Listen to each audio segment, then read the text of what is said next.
listen to me. All that pressure you're putting on yourself to succeed is destroying your success. And you may think it is helping you succeed, and in some way, it is. What you fail to realize is that all those rules you're living by that say you have to be this certain type of person or it has to look this certain type of way is creating so much anxiety for you, destroying your success and even your mental health. So in this video, I'm going to show you the 4 reasons why you're putting so much pressure on yourself, exactly how you can let it go and live a successful life of freedom and joy. Starting with number 1, overconsumption. When was the last time that you went a day or even a week without consuming one single piece of content, whether that was here on YouTube, Instagram, Netflix, Facebook, wherever that was? When was the last day or even week?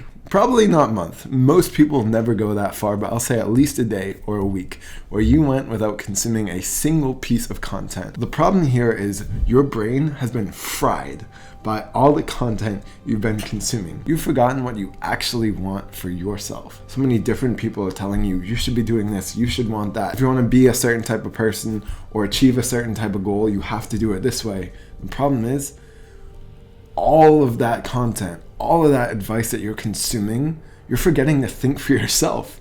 And the deeper problem is here, you have forgotten that you are important. Because frankly, you and I both know, if you really embodied the belief in the fact that you are important, you would probably stop consuming 95% of the shit that you do. So many times we look at these successful people or these famous people or these rich people, and we see where they are, and in our head we say, when I am rich or when I am successful or when I am famous, I will feel important. And we postpone that moment, what I call that magical moment where we wake up and realize we're important. The fact of the matter is, you are important. And so one of the ways this was true for me, when I used to walk dogs, I realized how important I was because I was walking a dog one day and a woman passed by me and I told her, have an amazing day. And she looked up at me and she was so starstruck. And I remember thinking, wow, I just positively impacted that woman's day just because I spoke one phrase to her. And it really changed how I viewed myself. And from that moment on, I've been really remembering how important I am. And that brings us into reason number 2, misguided belief. I used to have this belief so deeply, and I can guarantee that if you're putting pressure on yourself, there's some part of your ego that believes that if you put pressure on yourself to succeed, you will be successful. That's so misguided. And the fact of the matter is that you have unclear priorities. You don't have a deep enough connection to your why. Because if you really did, you wouldn't need a single ounce of pressure to succeed because it matters to you that much. It's a priority to you.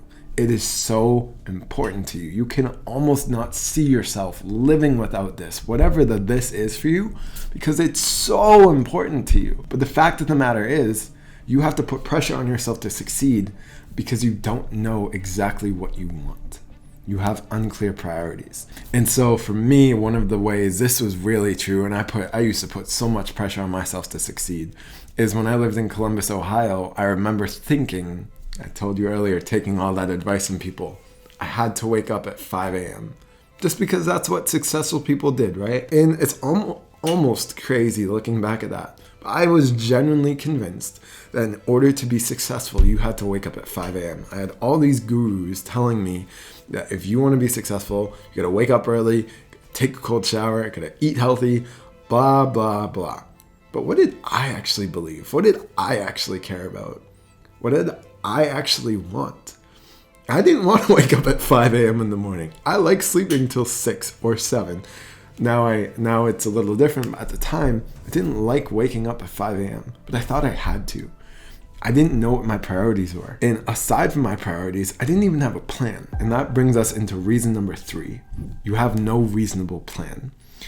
Once you figure out your priorities, and by the way, it does not have to be perfect. You don't have to know exactly what you want, exactly when you want it by, and exactly how much of it is you want. You just have to have at least a strong enough desire where it's abundantly crystal clear to you, I want this thing so bad that nothing's going to get in the way. You don't have to have it exactly figured out. And so I thought I'd mention that. But anyways, with no reasonable plan, notice how I didn't use the word realistic here. I don't like the word realistic because frankly, you have unrealistic goals, or so I hope.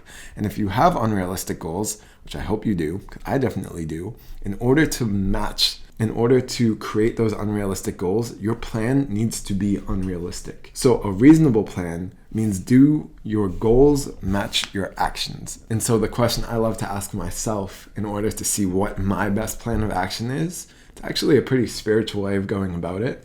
It's what, and I give so much credit to my old mentor and now friend Amber for teaching me this question. It's one of the best questions I've ever heard. And so I'll share it with you.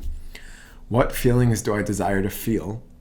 And what inspired action can I take to feel more of that feeling? And so for me, I desire to feel joy. I desire to feel satisfied. I desire to feel successful. Whatever those are for you, I really encourage you to ask that question. And lastly, but certainly not least, my personal favorite, reason number 4 you're putting so much pressure on yourself. You have an identity crisis. Just like me, you have lived with so much pressure on yourself for so long, you don't know how to live without it. You almost don't know who you are without it. There's this beautiful mindset I have. It's called the without mindset. And I'm going to share it with you here by asking you questions.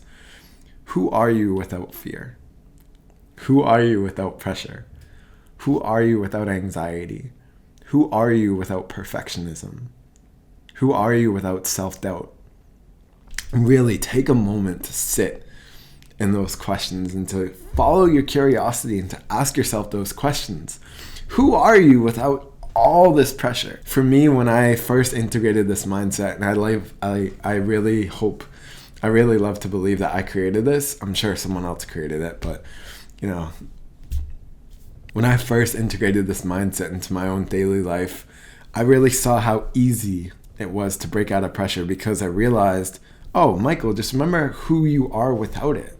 Oh, you are happy, you are successful, you are rich, you are abundant, and all these different feelings. So together, all these 4 reasons why you're putting pressure on yourself to succeed. There's a simple, easy, and extremely effective solution. Be with yourself. Figure out what you really desire in this life, in your goals, and what you also desire to feel. Feelings are really important, right? And then once you figure that out, make a reasonable plan. Once again, if you have unrealistic goals, I really hope you do, really do. Then you need your actions to be unrealistic. Most people aren't willing to work 6 days a week. There's something that's already unrealistic. I'm not saying you have to, by the way. So make a reasonable plan. Do your goals and actions match? And lastly, but certainly not least, whenever that pressure inevitably does come back, because we're all human, remember who you are without it. Remind yourself of what you want. Remind yourself of what you desire to feel. And remind yourself of why you want what you want. And those 3 steps will help you every single day for the rest of your life live without pressure. My friend, fellow visionary, fellow relentless renegade, if you got this far, I appreciate you putting the work, putting the effort, putting the time into yourself and into becoming a better person. That is just so damn beautiful. So have an amazing rest of your day and continue to be unexpected. Peace.